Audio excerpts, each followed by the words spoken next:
Oke. Jadi pemberian penghargaan ya, baik bernuansa militer atau bernuansa kepahlawanan terhadap Prabowo Subianto yang diberikan oleh Joko Widodo, pertama jelas itu melanggar hukum. Kenapa tidak ada proses yang terbuka di situ? Apa dalil-dalil pemberian penghargaan itu, baik dalam konteks kemiliteran ataupun kepahlawanan? Karena yang kita tahu sampai detik ini ada fakta di mana Prabowo Subianto pernah diberhentikan melalui dinas kemiliteran berdasarkan pemeriksaan di DKP, Dewan Kehormatan Perwira.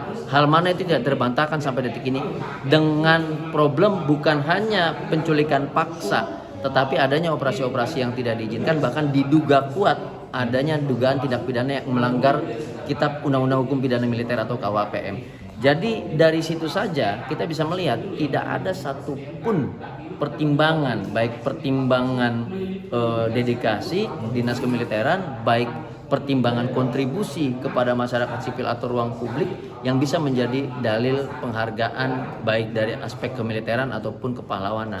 Ini merupakan pelanggaran hukum.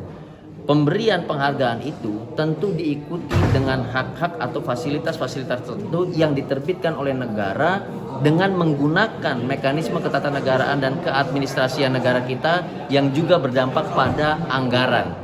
Sederhananya saja, misalnya dalam hal pemberiannya pasti ada seremoni, dalam hal seremoni pasti ada anggaran yang dikeluarkan di sana.